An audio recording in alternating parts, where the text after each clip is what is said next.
All right. What's happening, fellow lizard trainers? Keeping our cool, keeping our lizards cool. Uh, we're gonna move on to lesson 3 because I skipped it.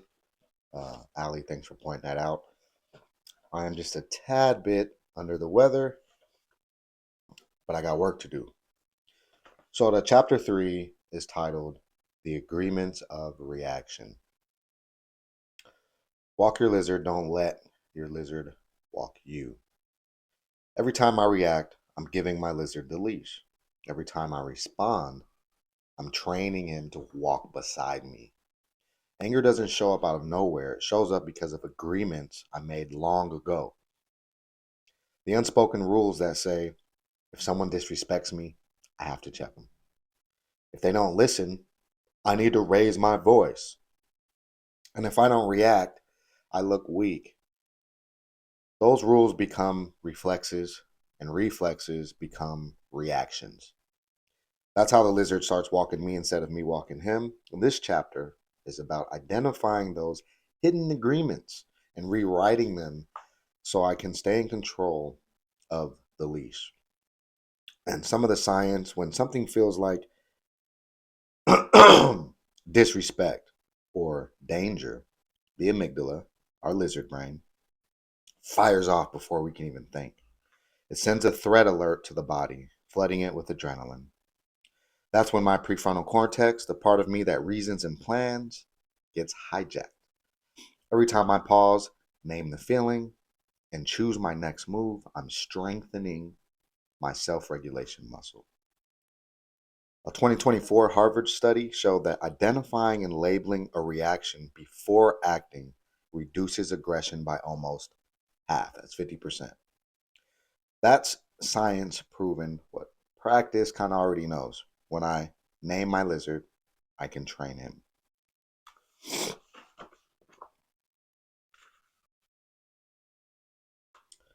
So if someone crossed the line, I used to go from calm to an eruption. My old agreement was I only get results when I raise my voice. But that's not leadership. That's fear wearing a badge. So I started observing myself the way I would a student or a peer. I noticed my reactions weren't random. They were trained behaviors built from bad agreements. Now, before I speak, I check who's holding the leash. Is it Coach B or is the lizard walking himself? If it's the lizard, I can breathe, pause, and remember I walk him. He doesn't walk me. Anger is a tool. We as humans use tools to better our lives, to create better outcomes, to build bridges, right? If a tool is misused, it can become a weapon, just like any tool, anywhere. So you think about the cost and the benefit of letting the lizard lead. You get endless arguments, emotional exhaustion, loss of respect. It might feel powerful, but it's unstable.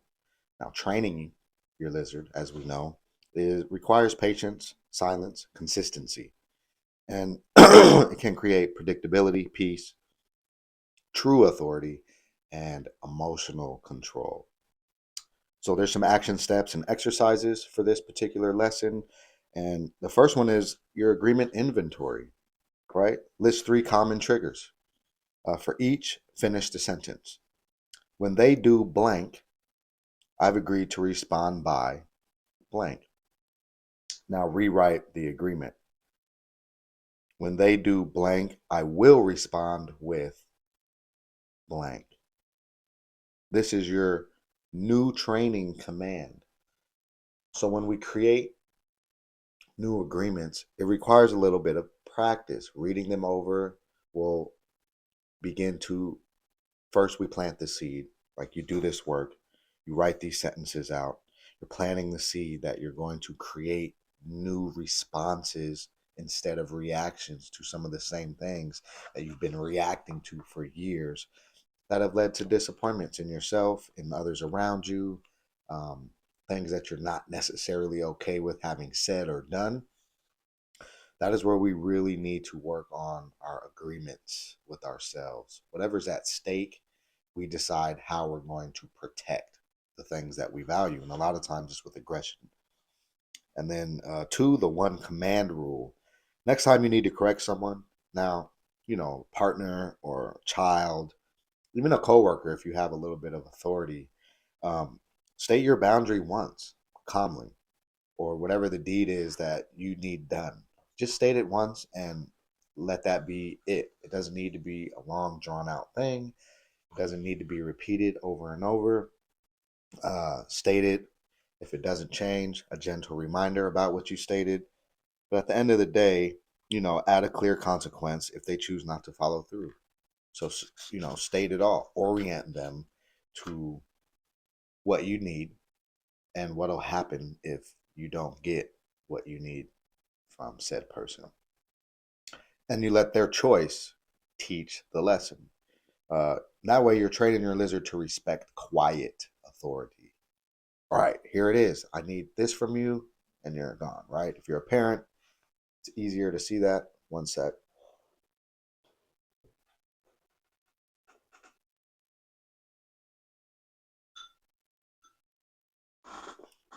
Nothing like chicken noodle soup when you're feeling a little low.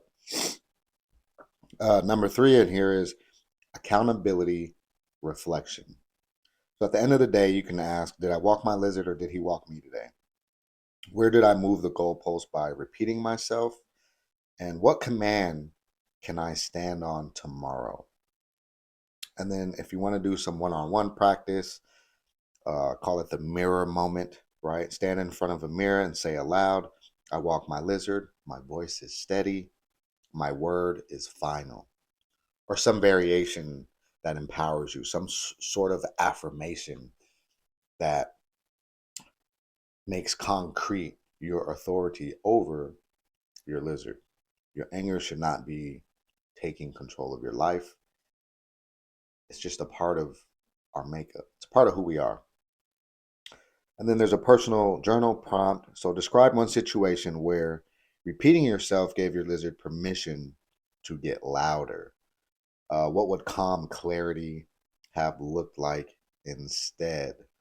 This is a common situation where I'm telling one of my kids, hey, I need you to quit doing what you're doing. And then they keep doing it. And it's like, hey, I need you to quit doing what you're doing. And then they keep doing it. And you're like, hey, I need you to stop. Knock it off, right? It just escalates. Unfortunately, that's just kind of letting your lizard off the leash, right? Because we're not being heard and we value obedience as parents. And because we value obedience as parents, our amygdala sees the disobedience as a threat. And then that's where the anger kicks in, and then the reactions, and then the repair cycle, the shame, the guilt. Like, man, I wish I didn't talk to my kid that way, and all the things. And now you got to apologize if you're willing, right? When ultimately it's like, hey, if you don't stop doing that, this is going to happen. And then just calmly continue doing what you're doing. They don't stop, execute on said consequence. And then there's quiet drill. This one is one of my favorite exercises because it's really interesting to see yourself spend one full day just practicing calm corrections. No repetition, no yelling, just firm tone and follow through. Spend a day. One day becomes two, becomes a habit, then becomes the new norm, right? You can just relax. Um, then there's some questions here. You think about how does repeating yourself affect authority, right? Do you think your kids are looking at you like, she's just going to keep saying it again, or he's just going to keep repeating it? But well, we'll just keep doing the thing, you know? And so if you got a partner, if you got somebody that you're working with throughout this book, take a moment and practice just giving one instruction with a clear consequence. And if you choose not to stop, the conversation ends. That's like one example. Group reflection, each person shares one new agreement phrase for the week. I give one command, one consequence, one choice. And then discuss how Calm authority builds safety for self and others. Then, closing thought is self mastery is walking your lizard, not dragging him, not chasing him. Every time I rewrite an agreement, I strengthen my leash hand. Every time I stay nonchalant in the face of chaos, I prove to myself that peace doesn't mean weakness. This is the art of calm leadership, walking your lizard with confidence, even when the world tries to rile him up. So, with that being said, I want to give you a little personal, uh, very recent kind of situation. So recently, I was given a job or offered a job I interviewed for. I made a post about it, a lot of congratulations, a lot of things. And then I received a phone call, and it was saying that somebody in the background of things was campaigning very vigorously, calling around, calling people, and essentially telling them or asking them, please apply for this position because I don't want Blau to get it. And the person that called me didn't share with me the name of the person who was doing this, but they were one of the persons who received the phone call. And I thought to myself, like, as I was hearing it, I thought, this isn't the first time. When I first got hired at Pier Olympia, what I thought was a friend of mine had actually went to the site director and told her to not give me the job, even though I'd already gotten it. A similar kind of energy, right? Like, and that's where my lizard was like, alarm, right? Someone's trying to take from you. But again, I had to think about my agreements. One of my agreements that has helped me probably in the most profound way when it comes to like managing my anger responses is what I call a data check, like a fact check, right? So when I play it all out, what is the actual facts? The facts is someone called me to tell me a thing that I didn't already know. And B, the thing that they told me was an attempted thing because I already got the job. And so I thought about all of that and I thought, something's going on with the person who's calling around trying to make sure I didn't get the job, which again, when I do the data check and I think about all the facts involved, it's a very illogical course of action because state jobs post job listings for a set amount of time, and then they remove the post, and after they pick from the pool of applicants, and then they start the interview process. So at the time of her supposedly making these calls, that part had already happened, meaning even if someone agreed to one of those phone calls she made, they wouldn't have been able to just interview for the position. That's not realistic. Which further leads me to believe that this person is living like in some kind of illogical state of being. And then I ended up texting this person that had called me with the information, and I said, it's not uh it's not a good practice to call someone and tell them things like, hey, you should watch out for yourself in this place you're about to go into, because if someone has a lot of anxiety about life in general, now you're sending this person into a workspace looking for ghosts. Anyone that gives them a weird comment or look or does something, it's going to be interpreted as like, oh, is that the person who called around? So for future reference, this is just kind of a side lesson because this just happened yesterday.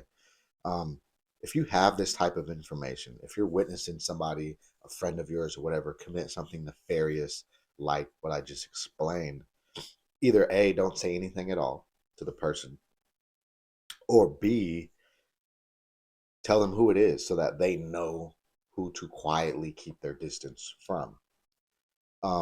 Upon sending that text, the person who originally called me to tell me, if you want to know who it is, I'll tell you. And I said, well, actually, my whole point was for future reference. It doesn't serve me to know this. But if you are willing to tell me who it is, then yes, that would make it a lot easier for me to be careful. I would know who to keep my distance from, considering it's one person. It's not the entity that hired me that is doing this. It's one person. And then when she told me the person, this same person had just days earlier sent me random unsolicited messages about support.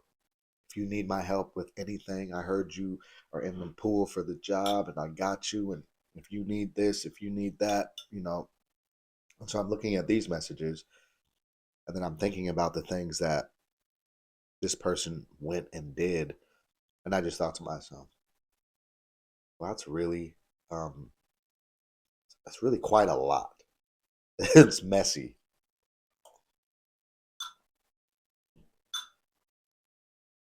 to go out of your way to offer an allegiance with someone that you don't know, who's coming to a workspace where you also kind of have a role, and offer guidance, mentorship, um, advocacy, put their phone number in the message. And this was like Facebook Messenger messages. Like I said, unsolicited. I've only talked to this person maybe once or twice.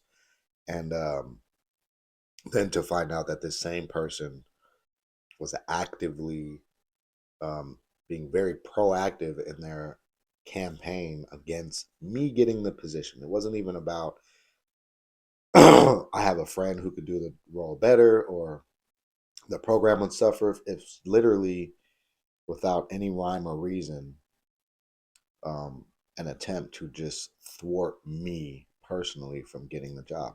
With all that being said, I could have taken this thing very personally, but let my lizard run amok and call this person and be like, "You foul piece of, why would you?"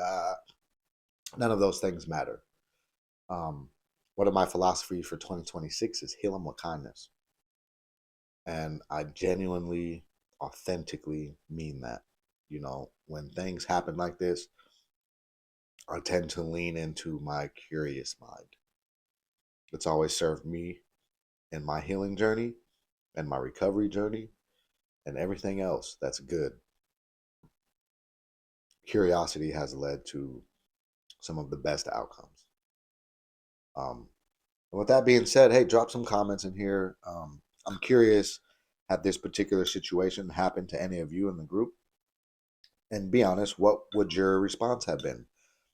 Before you knew who the person was, how would do you think you would have responded to the caller?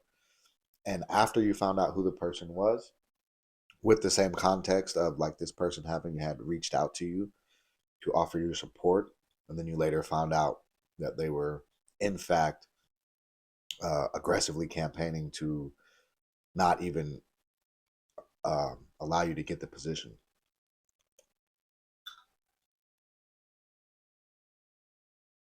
So drop some comments. This is lesson 3, kind of an add-on. Obviously, it's not in the book. This is my personal experience, and this is why I like to do these videos, because there's things that I know people would be like justified in being outraged. Right? Like this is a very unique and weird situation, but I'm going into it again with curiosity, with discernment. Understanding that I now know that there are going to be people in places that don't want me for whatever their personal reasons are in those spaces. But I can't let it affect how I operate within those spaces. That being said, as you see, um, we have choices. Those choices are our agreements. How are we going to agree to move forward um, with calm, with clarity, with authority, with discernment, with understanding that anger is a tool that we're all born with. And it's our job to use it in the best possible way. All right, that's lesson 3. 4 is already dropped. Next time I drop one, it'll be 5, probably in a day or two when I'm feeling a little better. All right, all right. We're back, and I want to bring up lesson 4, chapter 4. And it's titled Masculinity and the Mask of Anger. So, welcome back to your How to Train Your Lizard lessons in the private Facebook group. So, my position on this particular lesson is when I was younger, I thought being a man meant being tough, loud, unshakable. I confused control with dominance and silence with strength. Truth is, most of what I called manhood was really my lizard dressed in designer clothes, pride on a leash pretending to be protection. For years, I wore that mask. Don't play with me. I'm not the one. It wasn't confidence, it was camouflage. And underneath, I was scared to be seen as soft, so I let my lizard speak for me. This chapter is about learning how to take that mask off and walk my lizard through the world as a man and not a boy with triggers. Some of the science in this lesson is as follows. Many men are taught, generally speaking, that emotions like fear, sadness, or tenderness are weakness. When those feelings get repressed, they resurface as anger. The only emotion we're taught is safe for men to show. Studies show that male socialization patterns directly correlate with reactive aggression. And a 2024 American Psychological Association report found that men who score high in traditional masculine norms, if you will, are 3 times more likely to respond to stress with aggression instead of dialogue. The brain literally rewires around those learned patterns. When a man habitually meets discomfort with anger, the amygdala fires faster and the prefrontal cortex quiets sooner. In short, the lizard learns that rage equals survival. The good news, anything learned can be unlearned. Training your lizard as a man starts with redefining what strength actually means. So I want to just give y'all a little background. I'm a father of 7. I have 2 sons, an 8-year-old and a 22-year-old. And then, of course, I have 5 daughters. And the reason why I include this masculine humility, talking about masculinity, is because I think that when we're young, you know, we need to understand the societal norms that dictate the narrative of our behavior, right? If we're influenced to be and do a certain thing, then we think about that and then we act on that, right? Influence to thinking, thinking to behavior. And I think it's important that our women children, our female children understand what to expect of a healthy man living in masculine humility, and also to teach our boys what it means to be calm and use their logic and use their words and understand their feelings and emotions. So the cost and benefit of wearing the mask of anger is emotional isolation, damaged relationships, fear based respect. The benefit is it feels tough, but hollow. There's no substance. And then training your lizard with humility is requires vulnerability, listening, and ego control. And the benefit is real respect, peace, self trust, and generational healing. My 2026 philosophy is heal them with kindness. And so, some action steps and exercises for this particular lesson is do a pride check, right? Write down 3 situations where you got angry trying to prove something. Ask, what was I actually afraid they'd think if I stayed calm? And, that's the mass talking. So, think about that. When were you trying to prove something, an argument, and you're arguing opinions? Maybe the person just isn't trying to hear you. Maybe they don't care to hear you, right? And that is not even on you, first off. So, secondly, think about how much more benefit you could have or would have in retrospect had you just been calm and more curious about what they had going on versus trying to make sure they understood whatever it is you were trying to prove, which led to you being angry. And then 2 is the lion practice. When you feel your lizard rise, Picture the lion instead, and that's referencing the parable earlier in this chapter. Breathe deep, keep your voice low, and speak with authority, not volume. Write one sentence to define what quiet strength looks like for you this week. So again, go back to your heat tracker and decide, what is it that caused you to be out of sorts, if at all, this week. If you don't have any incidents this week with your lizard kind of getting out of hand or anything, then maybe go a prior week and just use that as an example. The idea is to just work through these things, to think about them, to re-engage our prefrontal cortex and understand that the more we understand about ourselves, the easier it is to walk our lizard and train it. Three is the mirror role. Every night, look yourself in the eye and say, I don't need to roar to be respected. Right? I don't need to repeat things to be heard. I don't need to yell for something to get across. And understand there's differentiation, right? Because I have a tendency to be passionate. My voice might raise. Even my kids have said they've never heard me yell, but at the same time, they would say things like, quit yelling at me. But it's because stern, deeper tone, or a louder octave, I guess, could be interpreted as being yelled at when they're not used to it. And so these are things that you have to understand about yourself. There's different levels, there's different tones. And again, always go back to that 55-38-7 rule, right? Our communication is 55% body language, 38% tonality and delivery, and only 7% words. So, how are you using your words? What is your body doing? What is your tone saying? What message are you actually sending when only 7% of it is the words that are being used? And then there's some one-on-one practice. And here's a journal prompt for you: is write about a time your pride made you louder than your wisdom. What would humility have looked like in that situation? Um, and then self-inventory. List three men you respect most.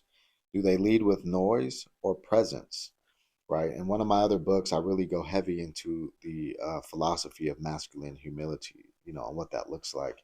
It's like when you're tough and you can fight, and you have a dominant presence, and there's confidence about you, but you're not weaponizing it. You know that you could raise your voice and trigger the amygdala in someone else and potentially trigger their flight or freeze reaction, because you represent a physical threat that they may not be able to overcome, so they're not going to fight you. Right? When you know that about yourself, about your presence, about your capabilities, abilities, willingness to protect what you love, and yet you're still curious when people are rude, and you're still able to use dialogue instead of that aggression, then to me that is living with the energy of masculine humility. Knowing that you can do things doesn't mean you have to be. Knowing that you can boss somebody around or punk somebody doesn't mean you should, and you shouldn't. Right? So I think teaching that to our youth, teaching that to our girls, our boys, and ourselves is a very powerful thing that we can do when it comes to training our lizard. Understanding that there's more power in calm, there's more healing and kindness. It's just overall better way to be when you're calm and you're relaxed and you're talking to people and you're asking questions. And then there's a breathing drill, the 4-7-8 breathing. Inhale for 4 seconds, hold 7,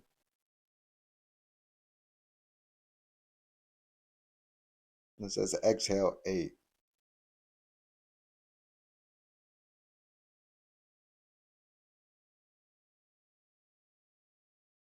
And so when pride strikes or pride spikes, you're teaching your body that calm is safe. Um, and again, for those of you that may facilitate or engage in a group activity, expose the mask of masculinity and build emotional literacy. So to warm up in a group, we would ask, what messages did you get about being a man growing up? And this applies to women and men, right? Because we both got messages. If you sit down a group of women and say, hey, what does a man look like to you? They're going to have a list of expectations and things that were instilled in them as young women. Someone had taught them what to look for in a man, so they would be able to answer that as well. And then another group brainstorm would be 2 columns on board: what we were taught versus what actually works. Like, what were we taught and what can we actually apply? What do we learn on our own, especially when and if it contradicts what we were taught? And I think that's really important. We have to be willing to perform an internal critique on our own belief systems. We're so quick to argue with somebody else, but how many of you actually regularly argue with yourself, internally critique the things that you believe? And 4 Cycles of Freedom, I call it the belief checklist. So you should check that out. And then role play: participants act out a pride trigger scene twice, once as the rooster and once as the lion. Discuss which version earned real respect. And then closing, each person or each man names one new definition of strength for himself this week. And a real man isn't one who controls others; it's one who controls his lizard. So control your aggression, control um, control the outcome of someone else's experience with you. So if that didn't make sense, remember that anytime you engage with anyone, they walk away feeling and thinking a certain thing, and you will walk away feeling and thinking a certain thing.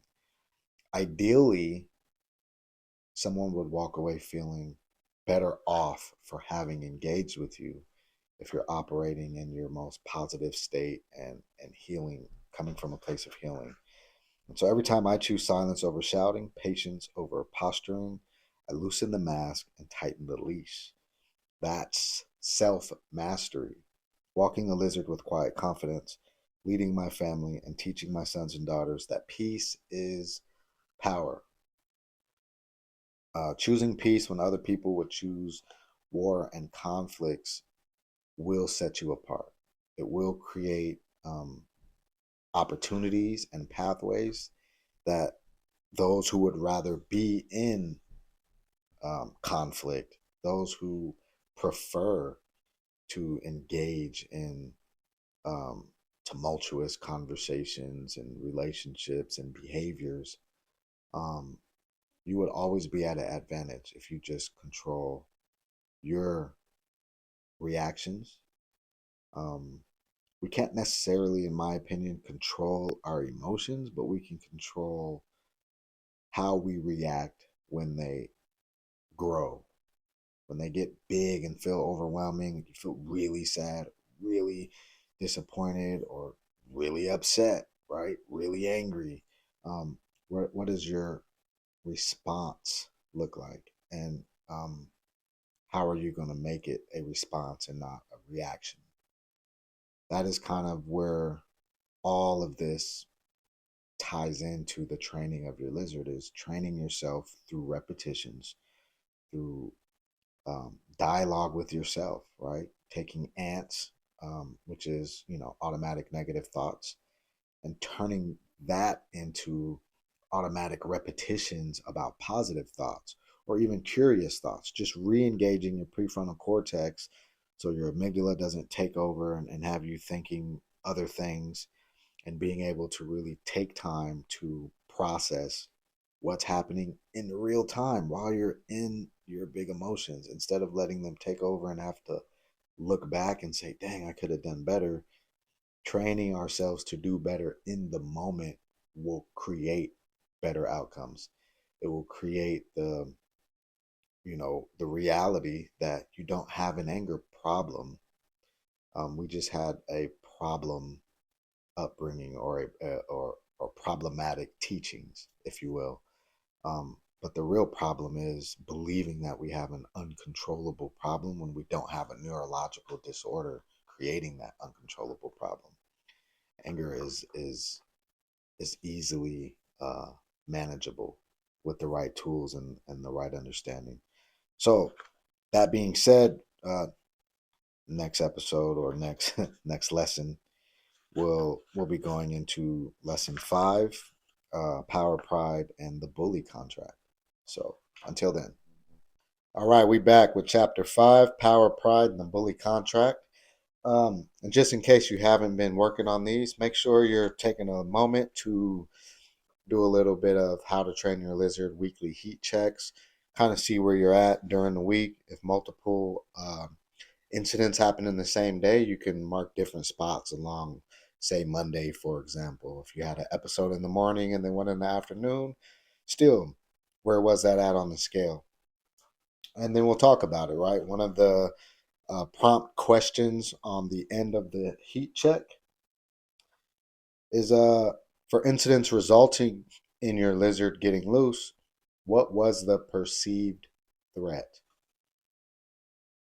So think about that, maybe journal about it a little bit. If you've had any incidents, document those. The documentation is how we really do the work when it comes to managing our emotions, specifically our anger, by not letting our lizards get out. Um, my position on this particular lesson is power without discipline turns into domination. And that's why I call it the bully contract, right? It's an unspoken agreement that says if I can make you submit, then I've won. But the truth is, every time I used fear to control someone else, I lost control of myself.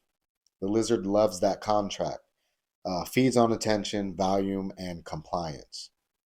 He wants to win every argument, prove every point, and make sure nobody ever forgets who's boss. The problem is that's not leadership, it's insecurity with the microphone. And the longer I let that voice talk, the more I train my lizard to think fear equals respect. This chapter is about tearing up that contract, learning to stand in power without using force. Um, the science, again, the plain talk. The human brain is wired for dominance and submission cues, a survival mechanism rooted in the limbic system. So when I raise my voice or posture aggressively, I'm actually triggering that primal wiring in others. It might work in the short term, but it always breeds resistance later. Some research from the Journal of Behavioral Psychology shows that power based communication, yelling, threats, intimidation, increases dopamine spikes in the aggressor. That's right. Anger feels rewarding. It can become something that somebody can be addicted to. And that's why people get addicted to winning arguments, quote unquote. But those dopamine spikes, as most things are that are not good for us, are temporary, they're short lived. And the prefrontal cortex, the part that handles empathy and logic, shuts down under aggressive dominance. Meaning, when I bully someone, I'm literally dumbing myself down. I'm decreasing my emotional intelligence and my logical thinking. So, true strengths come from regulating the lizard, not unleashing him. And I always didn't understand the difference between leadership and control. For a long time, I thought they were the same thing. So when I coach younger guys inside prison or in community work, I caught myself slipping into the enforcer role, like holding them accountable, um, trying to remind them of the consequences of the things that they're doing. But the one who talks loud, gets in faces, and forces respect, but that's not teaching. And that was my lizard enjoying being the biggest in the room. So one day I had to ask myself, do I want them to fear me or follow me? And if those are the two choices, then obviously I would love to inspire a following that leads people in the right direction of healing and being a better version of themselves, more regulated version of themselves. Um, And so in this chapter 27, there's a parable here, and it talks about two trainers, uh, two men training their lizards. The first shouted commands, pulled the leash, and swung the stick every time the lizard disobeyed.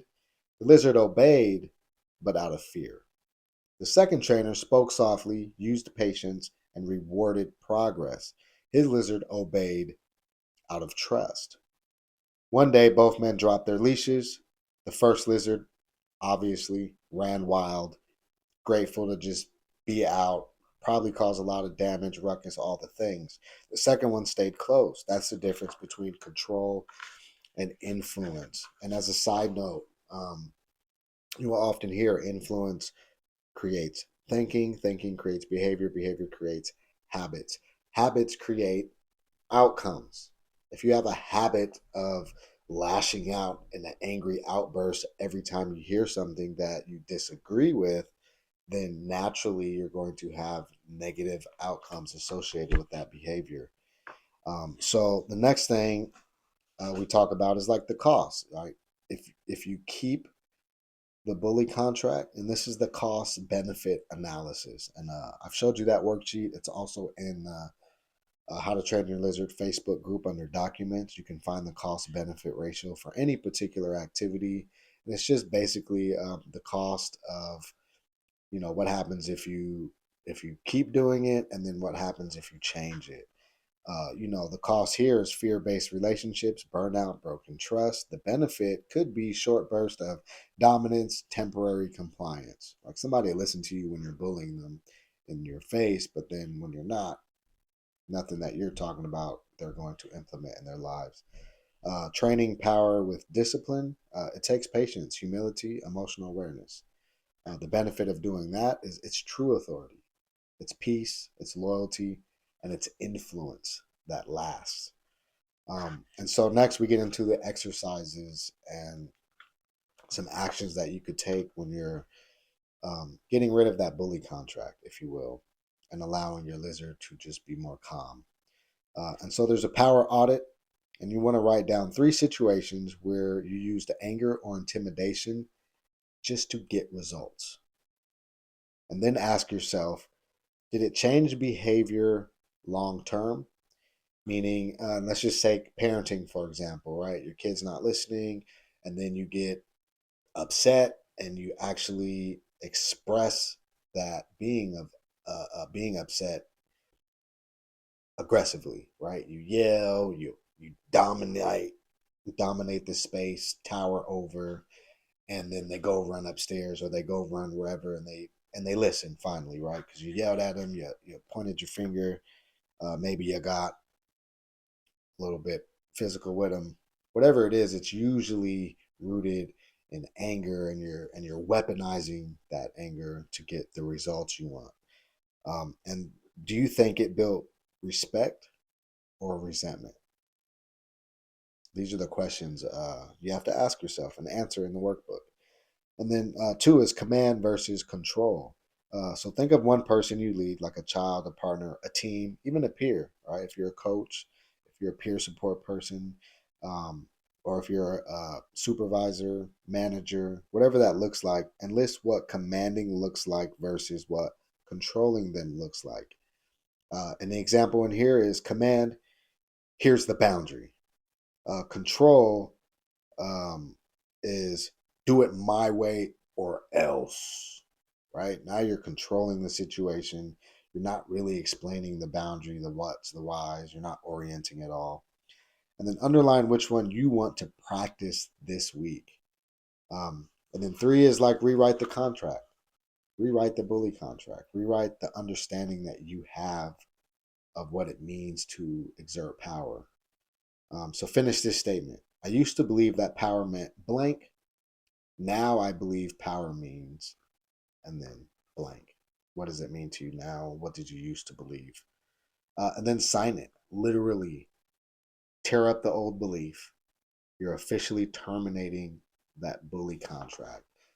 So if you're one of those that believe the old adage, might is right, meaning if you're bigger and stronger, then you make the rules. Um, if that's something you're willing to let go of, write that out, toss it, and then replace it with a new contract.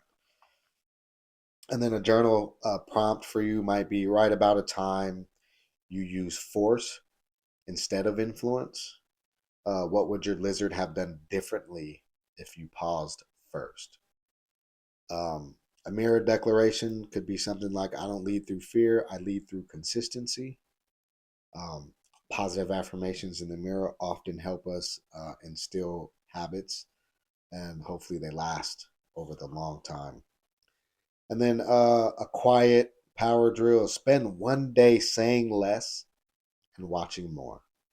Measure how often people follow your calm versus your commands. And what does this look like in practice? If you're used to giving directions very specifically, repeating them, maybe even escalating the more you have to repeat them, or at least you tell yourself you have to, versus just leading by example, or saying the thing and then immediately moving in the direction of expecting that they're going to follow, or expecting that the thing is going to get done. And just witness more. That whole practice is about witnessing. Just collect data about yourself and about the people you're engaging with. Especially if you're a parent, collect data about how your interactions with your children are going. And then if you're in a group, or if you're facilitating, you can teach participants to recognize fear-based authority and replace it with confident leadership. So what's the difference between respect and fear? That's a conversation that you can have with your partner in a group setting, with your kids, even. Like, maybe understanding what they understand will help you understand yourself better. If that makes sense. Use role playing too. Like, have your kids role play you, and then you'll be able to ascertain some data from that and think about how it is that you're viewed through their eyes. And then there's a workshop where you can take my bully contract. Each person lists behaviors they use to gain control, and then rip them up together as a group. Get rid of all that stuff. Leadership role play: practice giving a directive twice, once with anger and once calm, and then discuss kind of which felt stronger, which felt more solidified. And then power isn't proven through pressure; it's proven through peace. Um, Emphasize that anger-driven control always collapses without an audience. True authority works even in silence. So just remember that if you have, you know, people in front of you that you're um, being angry towards, or you're bullying, like I like to say. I know people don't like to consider themselves bullies when they're parenting, but they're the characteristics that I'm talking about. When I say a bully contract is the belief that if I get louder and I puff my chest out, or I, power over, stand over, um, occupy more space in a menacing way, then I will get the outcomes and the results that I'm seeking. If that's your contract with yourself and you believe that, challenge yourself to not believe that. Challenge yourself to just do something different. And then maybe do a cost benefit analysis on that belief, right? The positives and negatives, making the change, and then the positives and negatives, keeping things as they are. What's going to serve you in this new year? Since we're in a new year, we might as well go there, right?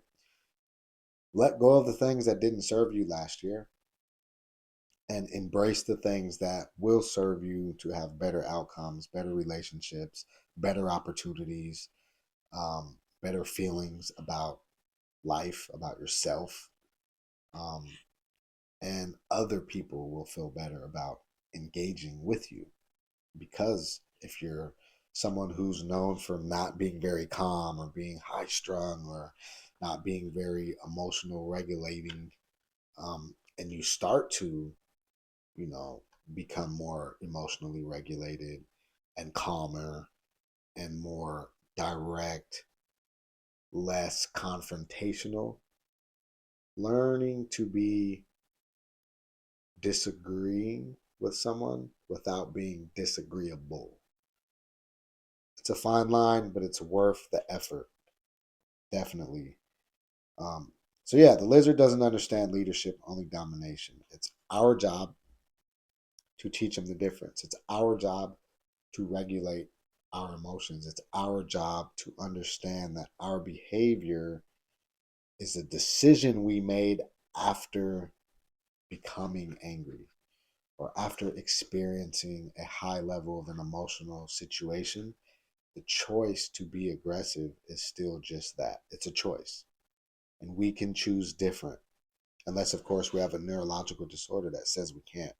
And I broke that down in the very beginning of the book. So if you're reading this far, then you don't have one of those neurological disorders, meaning there are steps you can take to manage your aggressive responses to feeling angry or feeling sad or feeling betrayed or feeling like you're just being outright disrespected, not being minded, especially when it comes to like our youth as parents. Every day I'm training my lizard to understand that quiet authority is stronger than noise, that real power comes from restraint, and that the leash I hold isn't for control, it's for guidance. That's how we break the bully contract. That's how we build trust. That's how we walk the lizard and lead others to do the same. One thing I want to point out about that is when your amygdala is triggered, you know what that feels like. You know when you're losing control of your anger and your lizard gets off the leash and it goes and harms something or somebody, community, personal, a job, whatever the case may be. But think about when you're being aggressive, even if it's in response to aggression. Now your aggressive behavior is triggering someone else's amygdala, and now their brain has to go into fight, flight, freeze, or fawn mode because of you. And so it's a cycle of fear, shame, guilt, victimizing, victim. Like it's just a matter of understanding that you have utter and complete control over your actions. You do. You can change your habits. Your lived experience is what it is, it already happened. There's trauma in every single person's life, and we can learn from it and we can lean in with curiosity into our own selves, but also into what's going on with people in front of us that are causing us to have these feelings that make us want to get angry and act out in a certain way. Um, you know, so that's lesson 5, chapter 5. My message for 2026 is heal them with kindness. And my word for 2026 is discernment. Um, Self awareness, awareness of others, awareness of intention. And again, always go back to the 4 agreements. One of my favorite of the 4 is not taking things personal. So when it comes to anger and aggression management, I think not taking things personal is one of the biggest tools that you could possibly use to keep the peace. Engage in a healing and calming manner, and you'll less likely have to deal with the outcomes of negative consequences from your anger outburst and poor behavior, if you will. All right, until next time. All right, y'all see the shirt, good vibes only. Um, Welcome back, fellow lizard trainers. We are the masters of self when we are able to train our lizards according to our most desired outcomes in life. I come to you today fresh off of a almost lizard loose situation, but then again, not really, because I really practice these tools. And even when things would upset me, I immediately use what I believe is my most powerful tool of all when it comes to emotional regulation, and that's curiosity. Right? I get curious, and then I start like fact checking and data checking, like what's really going on, what's at stake, what actually happened, and things of that nature. So we're going to move into chapter 6, lesson 6, and it's entitled or titled Values in Conflict. Sometimes it's not your values under attack, it's your ego wearing their clothes. So my position on this is, most of the fights I've had in my life weren't really about what happened. They were about what I valued in that moment. So whether it was respect, loyalty, fairness, or honesty, all good words, but my lizard didn't care about any of that, right? He just cares about survival. So when those values felt violated, the amygdala kicked in, my lizard roared. But here's the truth that I had to face. Half the time, it wasn't my values even in danger, it was my identity tied to those values. So before I can train my lizard, I have to ask two questions. What do I actually value? And why am I valuing it to the point of conflict? So that's the heart of this lesson, this chapter, teaching our lizard that not every disagreement is danger, and that words, tone, and posture can sound like threat, but rarely are. And I think that's important when we talk about the science. The plain talk of this lesson is the lizard brain's job is preservation. We consistently, hone in on that fact. It's about preservation. Detects danger, warns the system, and prepares you to flee or fight. It doesn't know the difference between a gun and a glare, right? It reacts essentially the same. It gets triggered, warning, you're in danger, whatever the case may be. And so we have to go back to the 55-38-7 rule, originally presented by Dr. Albert Morabian. He breaks communication down like so: 55% is body language, 38% is tonality, delivery, if you will, and 7% is the actual words. And so that is kind of the percentages of how we receive communication and how you can expect someone else to receive communication from you. So when someone says, I'm fine, with crossed arms and an edge in their voice, your lizard hears threat even if logic knows it's not, right? So think about if you're in a relationship, and we've all been in this situation. I'll make the assumption and say we've all heard it, witnessed it, or even, experienced it ourselves, where there's negative emotions or feelings about a thing. Somebody's maybe being passive in the situation, and then you ask them, you know, what's wrong, and that I'm fine, or nothing, right? We know something's wrong, right? So if we value that relationship and we value the peace within that relationship, then our amygdala kicks in, because that peace, that value is now being threatened. So you kind of go into mini crisis where it's like, oh, I want to make sure this person is good. I need to find out what's going on. And that can lead to things like that. So the goal of anger awareness is to train interpretation, pause, assess, ask what's real danger and what's just discomfort. Because there is a distinction, right? Neuroscience calls this reappraisal, reframing the meaning of a trigger. People who practice reappraisal show reduced amygdala activation and faster emotional recovery. In other words, my lizard needs new training commands like stand down. It's just words. That tone feels dangerous, but it isn't fatal. And so, I'm not going to get into my story here, but there's a parable here. It's like the guard dog and the mailman. And the family owns a big guard dog, right? Every day the mailman walks up, slides the letters in, and leaves. Every day the dog barks like he's saving the house. After a year, the family laughs and says he still doesn't know the mailman is not the enemy. That dog's doing his job, protecting what he values, but he's wrong about the threat. And that's our lizard. Our amygdala is not the logical, rational thinking part of our brain. It is the overriding system that enacts when we're in danger to preserve our life. The problem is we attach values to our identity, and our identity is our life. So when those things are perceived to be threatened, the lizard takes over, the amygdala kicks in, the adrenaline, the crisis level state of our bodies react to perceived threats. So until we teach the lizard the difference between a mailman and a break-in, we live in constant alarm. We're always going to hear that barking. We're always going to feel that thing. Again, the cost and the benefit, unexamined values. If you just the status quo, you do nothing. Chronic conflict, ego wounds, defensiveness. The benefit is it might feel righteous for a moment, but it's temporary. Trained values plus lizard discernment.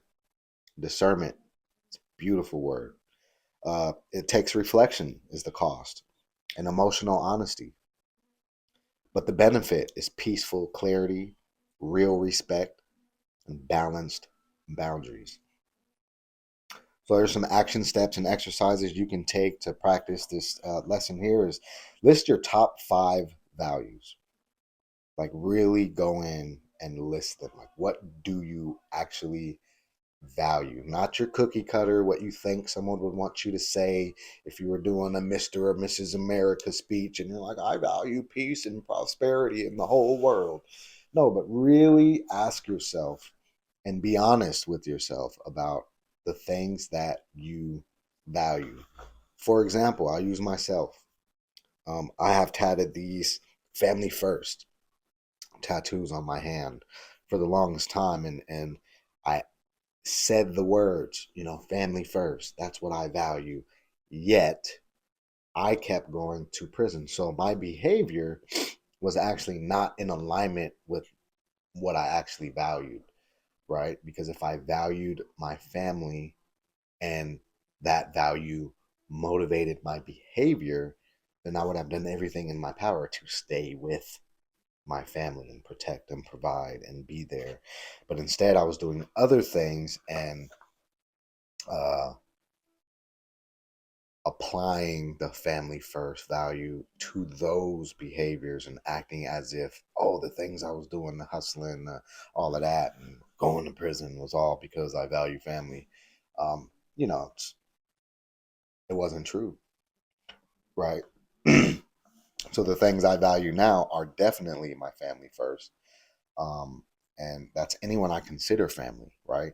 And so the things that I do, the way that I talk, even the books that I've written, the this here, it's all about family first. The very first person to conclude the entire workbook, every page, filled in every line, did all the exercises, was my very own 11-year-old daughter. And it gave me a lot of input and a lot of data. But if I never published and all I did was do a proof copy and she did that, it would have been worth it because it changed her as 11-year-old. She is now a lot more visibly emotionally intelligent just from these 22 chapters in this book.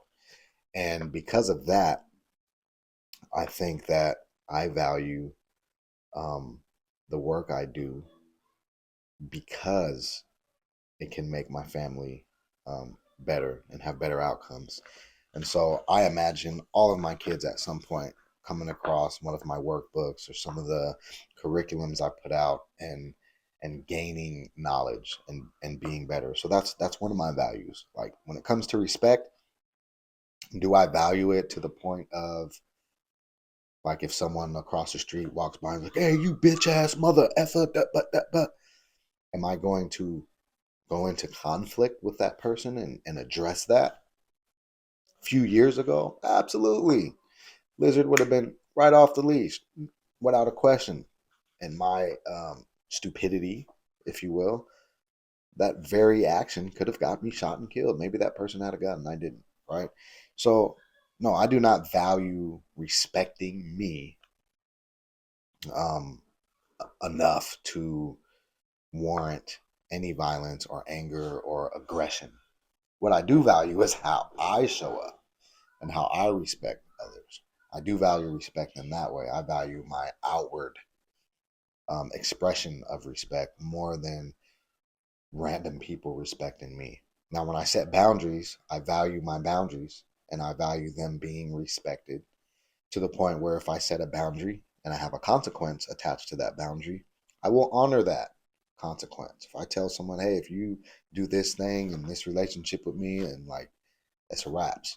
When they do the thing, it's a wraps, right? And again, a situation for situation, but boundaries are hours and hours alone. Um, so after your value inventory, like really, another thing I value is punctuality. Like I really value it to the point where me and my wife had have a side job where we do stagehand work, building stadiums and stages, and we've worked at Climate Pledge Arena.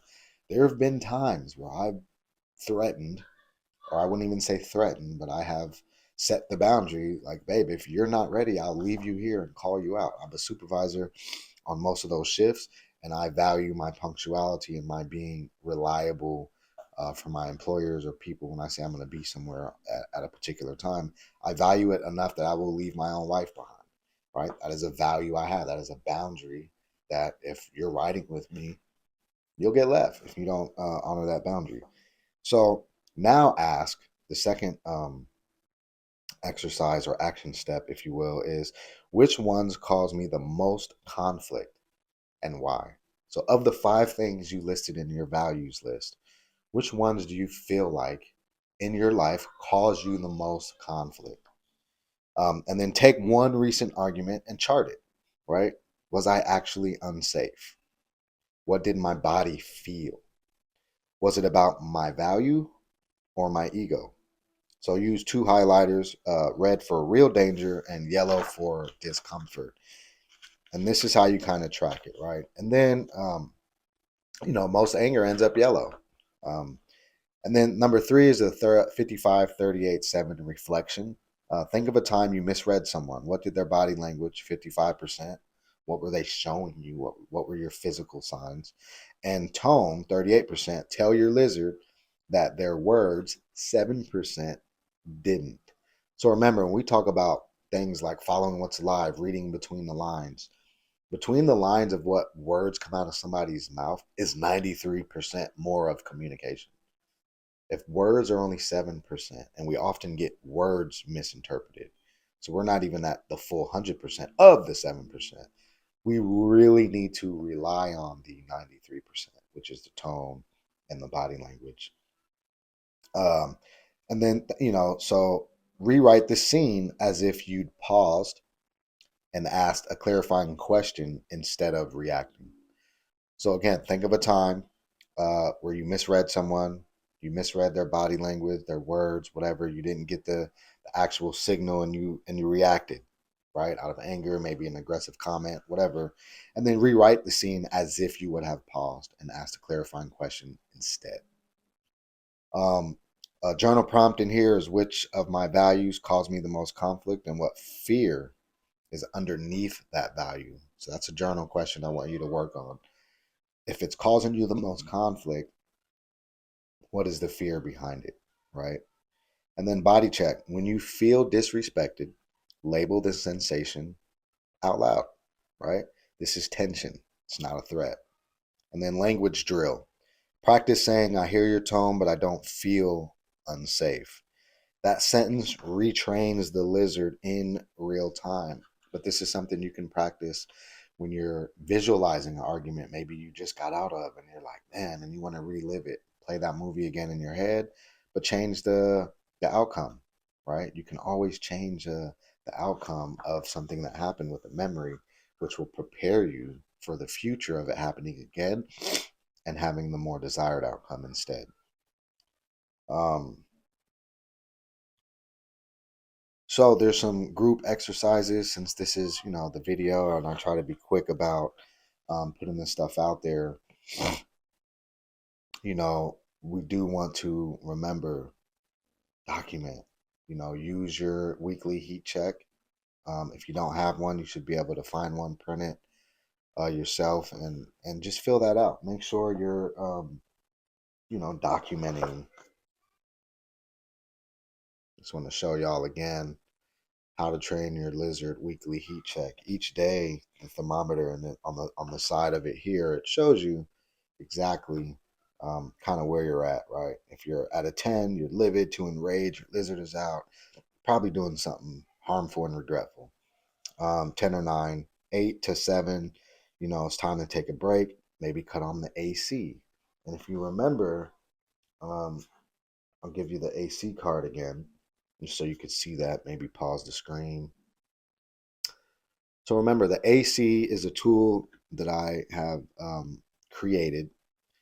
And the concept is, when you get hot, turn on the AC, right? Cool down. So AC in this context means authentic curiosity. And I listed just 5 questions that you could ask yourself when you're feeling the temperature rising. What's really happening beneath the surface right now? 2, what am I feeling and what might this remind me of from my past? 3, what do I not understand yet? And then 4, is this situation a threat or just unfamiliar or uncomfortable? And finally, 5, who do I want to be in this moment? And what would that version of me do? You can create your own AC tool card, but I just think it's really important um, to have some go-to kind of questions to ask yourself. Curiosity re-engages the prefrontal cortex, which gets hijacked when our amygdala takes over and the big emotions get into the anger and the lizard gets off the leash, right? So with curiosity, we actually get to tighten that leash up a little bit, re-engage our prefrontal cortex, and start thinking a little bit more logically just by having to answer questions. We re-engage that thinking, that logical, that rational part of our brain that allows us to look at data differently than react to the emotional trigger. And so my closing thought for this is, my lizard's job is to keep me alive. My job is to teach him what life really looks like, right? So when I understand what I value and why, I can tell when my lizard is protecting me versus performing for my pride. That's self-mastery. Seeing the mailman for who he is and saving my roar for real danger, right? Because every time I pause to discern, I'm not just walking my lizard, I'm teaching him the difference between warning and war. And of course, there's some journal prompt pages. And again, we'll continue until I have concluded all of these. The next chapter lesson is 7. We'll be going into anger in the body, agreements in the mind. Until next time, keep your lizard on the leash, y'all. All right, we're back. You already know what it is. How to train your lizard. Lessons continued. This is lesson 7. Anger in the body, agreements in the mind. Your body signs the contract before your brain reads it. Interesting.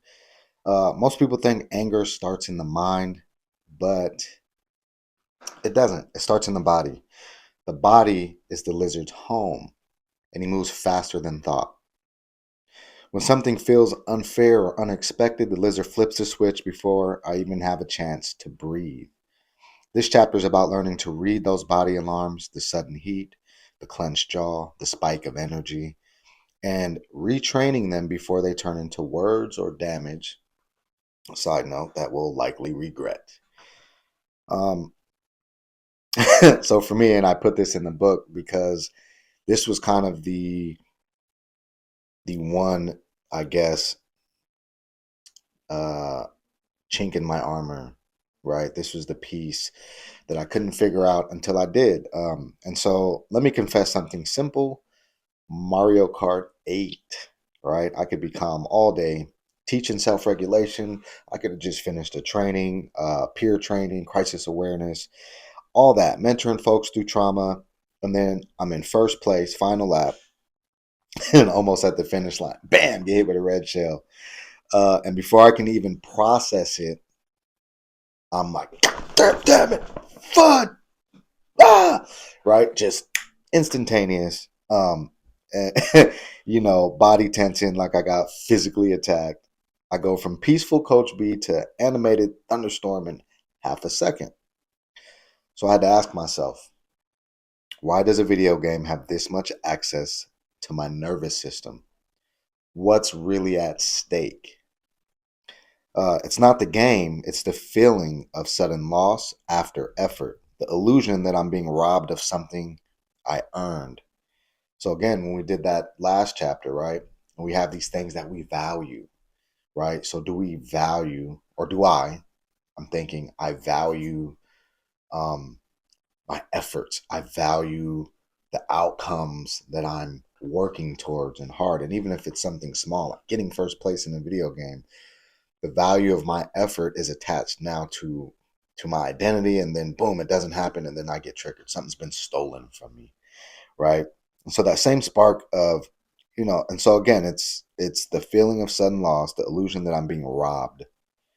That same spark of injustice lives in every person who snaps when plans shift or respect feels pulled away. And that's the lizard. Instant alarm, no translation. And then one day I heard my 8-year-old upstairs yelling at Fortnite. Same pitch, same volume, same frustration. And that's when it hit me. I'm not just playing the game, I'm teaching the pattern. My lizard was raising his lizard. And so some of the science behind it, the plain talk, if you will, the amygdala activates faster than the prefrontal cortex. That's the lizard firing the body before logic arrives. The sympathetic nervous system dumps adrenaline and cortisol. Heart rate jumps, blood flow shifts to muscles, and the body can't tell the difference between physical threat and ego threat. Both register as danger. Research from Neuroscience and Behavioral Health Reviews from 2024, some stuff I pulled up, shows emotional overreactivity happens milliseconds before conscious thought, especially during reward frustration, like losing while winning. So, training the body through breath and awareness rewires recovery speed. The lizard learns that quick spikes don't require long fights. And so it's kind of like a sleeping pit bull. And I picture it like this, and this is in the book. A pit bull sleeps peacefully besides me. He's loyal, powerful, protective. Then, slap. Someone taps his hind leg. He leaps up, barking, confused, showing teeth, all the things. But the moment he realizes there's no threat, he exhales, maybe lays back down. And that is my lizard. That's my son's lizard. That's everybody on alert without a reason. The goal isn't to chain the dog, it's to train him to wake, assess, and relax before wrecking the room. The cost and benefit analysis of ignoring body signals. The cost is automatic reaction, guilt after calm returns, and then you're modeling chaos. I model chaos when I crash out over a video game, and then my son does the same thing. So the benefit is, you might feel alive for a second. That's a benefit. But reading and retraining your body cues. Now, the cost of that is it requires your awareness and repetition, practice. Keep doing the work. And the benefit is, predictability, calm, quicker recovery from those spikes that you cannot control because they're milliseconds before your prefrontal cortex could understand what's happening, and healthier modeling, especially again when it comes to parenting. Um, our kids do as we do. Rarely do they do as we say, which makes sense because, again, 55, 38, 7. We tell our kids one thing, that's 7%. But if our body language and tone, if what they're seeing with their eyes contradicts what our words are saying, 93% always outweighs and will win against 7%. So we have to model, we have to be examples, we have to do the work and then teach them how to do the work. This is all about emotional intelligence. So, and here we go, the action steps and exercises. So this is where I came to the point where I actually created the weekly heat check. It was the first action step and exercise in this chapter is the body log. And so for 1 week, record every physical sign that comes before anger, whether it's a tight neck, clenched jaws, a heat in the chest. Do you feel it in your stomach, right? And then label each. Lizard woke, lizard is still calm, maybe he lost control. Awareness trains recovery, and that's where this lives. This tool is very small. It's easily, you know, If you're a woman, you could keep it in your purse. If you're a traveler and you got a laptop bag, slide it in there. Or if you have your book, keep it in, use it as bookmarks. That way you're always able to refer to it and start create that habit where you're keeping conscious track of your triggers and what your triggers actually look and feel like in your body, because your triggers and my triggers are not going to feel and or look the same. um, Different levels, different traumas, different lived experience, different cultures. So we're always going to have very uniquely um, responses and reactions, even if it's ultimately you're angry and you do something aggressive. The level of that aggression, the level of that anger, the length of how long you hold on to it, those are all going to be unique to each individual. And then two is the 5 4 3 2 1 grounder, and this is used in a lot of DBT, anger, any type of kind of emotional regulation. This is a tool I've seen common. Name 5 things you can see, 4 things you can touch, 3 things you can hear, 2 things you can smell, 1 thing you can taste or feel internally. And this brings the brain back online, and that's the lizard lie back down. So again, the goal of emotional regulation, especially when it comes to minimizing and suppressing aggression, it's not to eliminate anger, it's to mitigate our response to it. And so by doing these things, we always want to give the prefrontal cortex the best opportunity and all the advantages that we can with training and mindfulness and awareness, and so that we can make good decisions. And then 3, the game loss drill. Replay a safe frustration, video game, traffic, sports. And when the hit happens, freeze the body instead of exploding. Say it loud, I feel it, but I'm safe. I'm good. It's all right. And then repeat until the body learns not to confuse loss with danger. And then 4, the modeling mirror is an exercise. Next time you hear your child crash out, don't yell up the stairs. Pause, breathe, and show them what calm recovery looks like. Um, Again, it's very important to model. Like if we're parents, if we're mentors, if we're leaders, and our goal is to create positive outcomes for the people that are kind of following us or paying attention to our instruction, make sure that our 93%, how we show up, how we move, the things we say, how we say them, are in alignment with that positive outcome that you hope to instill in your, I don't know, constituents, your students, your children or mentees.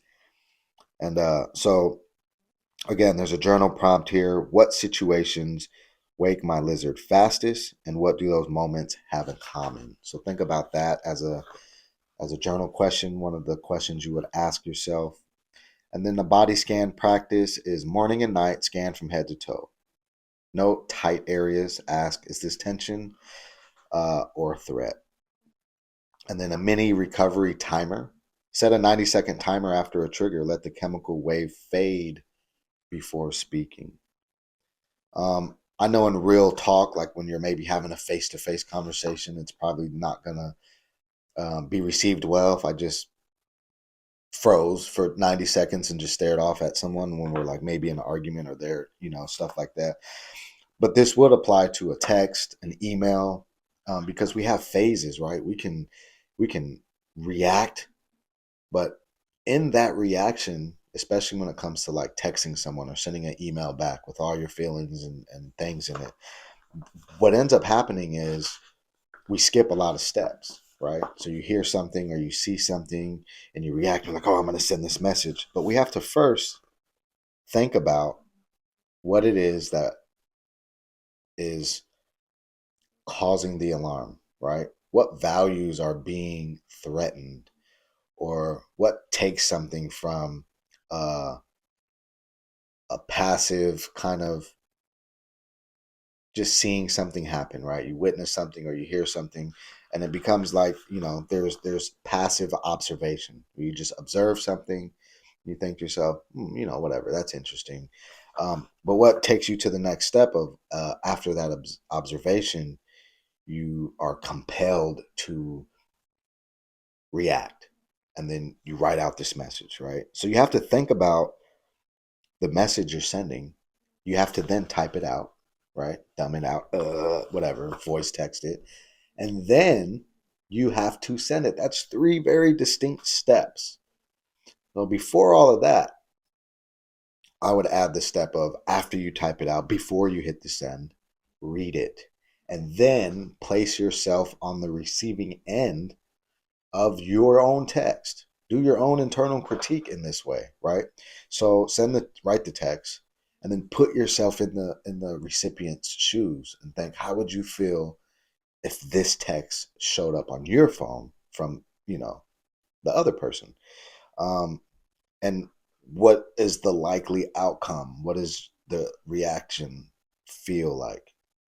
What do you think they would feel like? It's a little bit imagination because we're attempting empathy for something that hasn't happened yet for someone else, right? So you write this message and then you're using your empathy skills to be the recipient of this message and try to feel what feelings would come up had you just read it.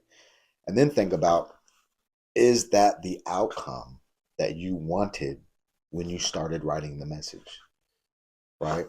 If you don't know why you're sending a message or why you're reacting in a particular way with a particular set of words, then don't do it, right? Avoid all of the potential back and forth, peace breaking type of moment and just focus on the first agreement.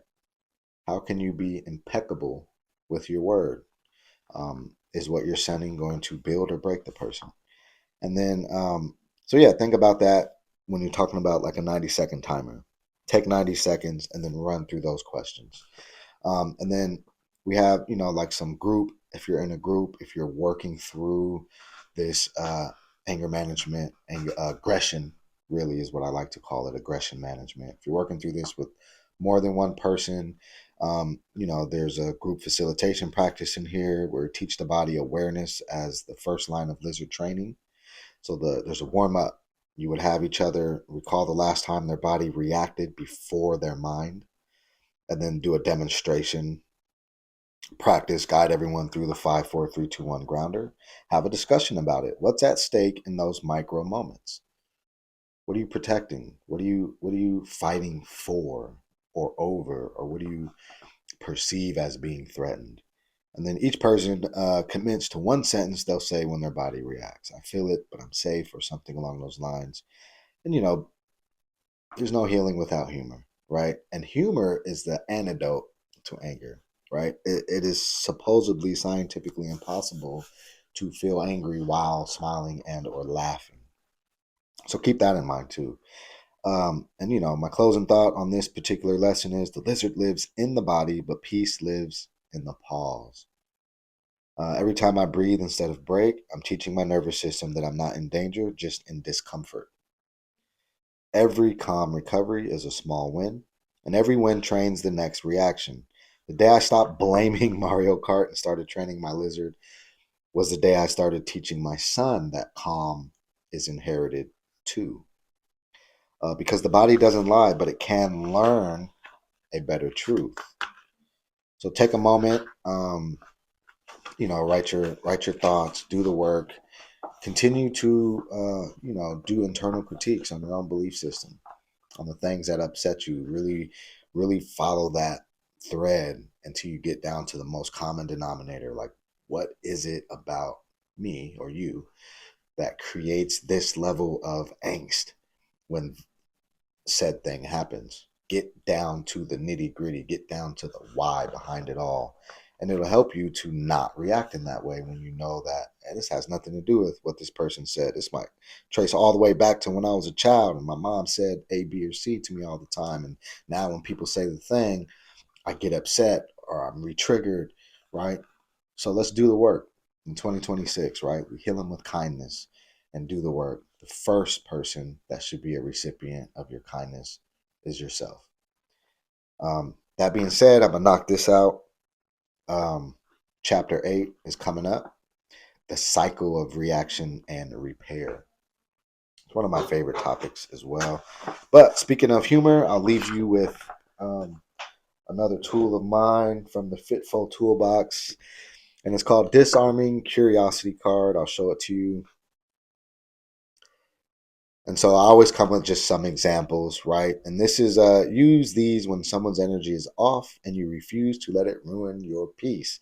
This could be like a boss coming in with a bunch of attitude, a bunch of stress. It could be your spouse, a friend, someone just coming in and they're high strung and they have this negative energy and maybe even taking it out on you a little bit.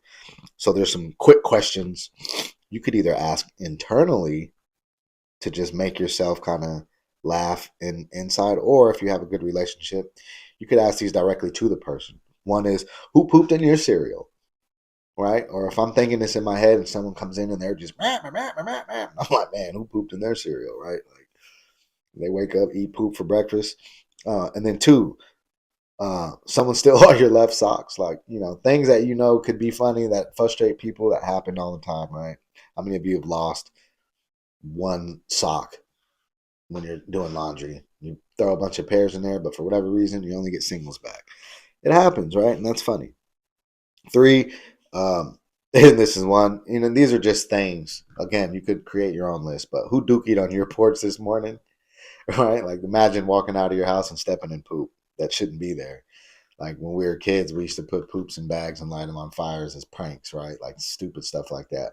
But these images can create humor, and humor is the antidote. That's the shield against getting angry and reacting, where you can just, you know, smile inside or smile externally and hopefully change the situation.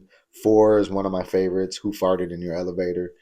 So, like, if you know someone that works where they have to use the elevator to get to the office or whatever the case, right? It's like, that's hilarious.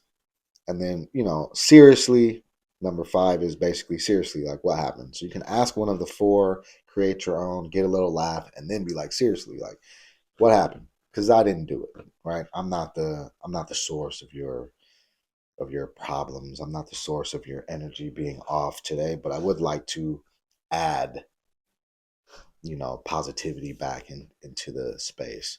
That's my goal always, is to create positive outcomes.